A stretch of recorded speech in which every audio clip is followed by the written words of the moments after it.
नमस्कार दोस्तों। उत्तरकाशी की टनल से 17 दिन बाद मजदूर बाहर आ चुके हैं। क्रेडिट लेने का और वाहवाही बटोरने का सिलसिला भी शुरू हो गया है। लेकिन इसी बीच दोस्तों, एक रिपोर्ट ने कई लोगों की लापरवाही उजागर कर दी है।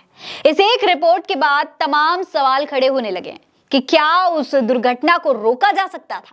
क्या कंपनी ने पैसे बचाने के लिए मजदूरों की जिंदगी से खिलवाड़ कर दिया? इस हादसे का जिम्मेदार आखिर कौन है? क्रेडिट तो मुख्यमंत्री से लेकर प्रधानमंत्री तक को दिया जा रहा है, लेकिन इतनी बड़ी लापरवाही हुई कैसे? इतने लोगों की जान खतरे में पड़ी कैसे? इसका जवाब दे कौन है? अब तक इसको लेकर सरकारें चुप्पी साध कर बैठी हुई हैं। लेकिन दोस्तों, दैनिक भास्कर की एक रिपोर्ट ने इन सभी सवालों के जवाब लगभग दे दिए हैं। ये रिपोर्ट बताती है कि कंपनी टनल प्रोजेक्ट की डिटेल रोड मैप और निर्माण में बहुत बड़ा फर्क है। सरकारी वेबसाइट infrascon.nic.in पर जून 2018 में अपलोड इस प्रोजेक्ट का रिक्वेस्ट फॉर प्रोजेक्ट देखेंगे आप तो national highway and infrastructure development corridor limited के बनाए टनल का पूरा प्लान आपको समझ में आएगा। इसमें इमरजेंसी में टनल से बाहर निकलने के लिए 3 रास्ते दिए गए थे, लेकिन कंपनी ने अब तक इनमें से एक भी नहीं बनाया। टनल के निर्माण में भी विशेषज्ञों ने इसकी अनदेखी कर दी। तय हुआ था कि टनल एस्केप पैसेज और अप्रोच रोड 8 जुलाई 2022 तक बन जाएगी। इसका काम जुलाई 2018 में शुरू हुआ था, लेकिन अब तक सिर्फ 56% ही हो पाया है। अब इसकी डेडलाइन मई 2024 तक कर दी गई है। अब तक रेस्क्यू पैसेज तो टनल में बना ही नहीं है दोस्तों।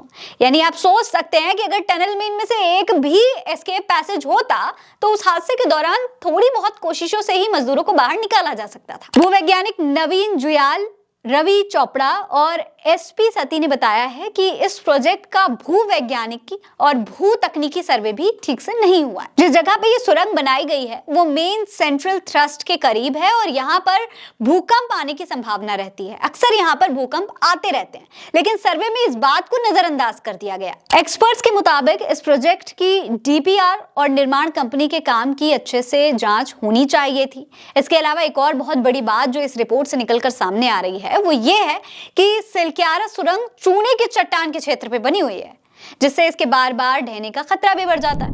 इसके पीछे 2 कारण हो सकते हैं दोस्तों। पहला, ब्लाइंड शेयर जोन की संभावना, जिसकी पहले रिपोर्ट नहीं की गई थी। दूसरा, सुरंग बनाने के लिए विस्फोटकों का इस्तेमाल किया गया होगा। ये घटना सुरंग निर्माण सुरक्षा प्रोटोकॉल से समझौते की वजह से हुई है यानी कि। वहीं बीबीसी की एक और रिपोर्ट में ये बात साफ होती हुई दिखाई दे रही है कि पूरी दुर्घटना में लापरवाही कंपनी की ही थी। दोस्तों, जिस कंपनी को सरकार ने ये टनल बनाने का टेंडर दिया है वो कंपनी ओडिशा और आंध्र प्रदेश के बंदरगाहों को बनाने के साथ साथ मुंबई पुणे एक्सप्रेसवे और ब्रह्मपुत्र पर 9 किलोमीटर लंबे पुल को बना चुकी है। इस कंपनी का नाम नवयुग इंजीनियर कंपनी है। आपको बता दें दोस्तों, इस दुर्घटना से पहले एक और बड़ी दुर्घटना हो चुकी है जिसके पीछे इसी कंपनी का नाम आया था। उत्तरकाशी सुरंग दुर्घटना से पहले ठाणे में समृद्धि एक्सप्रेसवे पर एक हादसा हुआ था, आपको याद होगा, जिसमें 20 लोगों की मौत हो गई थी। यह हादसा क्रेन गिरने की वजह से हुआ था और इस निर्माण कार्य में लगी 2 कंपनियों में से एक नवयुग इंजीनियरिंग ही थी। उस वक्त दोस्तों आंध्र प्रदेश में जगन मोहन की सरकार थी और उन्होंने कंपनी के कई प्रोजेक्ट्स को ठेका दिए जाने की प्रक्रिया में गड़बड़ी का इल्जाम लगाकर टेंडर ही कैंसिल कर दिए थे। अब सवाल ये उठता है कि अगर कंपनी के ऊपर पहले से ही इतने सारे केसेस थे तो फिर सरकार ने टेंडर दे कैसे दिया? पहले इसकी जांच क्यों नहीं की गई? जब उन 41 मजदूरों की जान खतरे में पड़ी थी तब नवयुग इंजीनियरिंग कंपनी कहां थी, कहां गायब हो गई थी? कहीं ऐसा तो नहीं है कि इस कंपनी को किसी पावरफुल व्यक्ति का संरक्षण मिला हुआ है?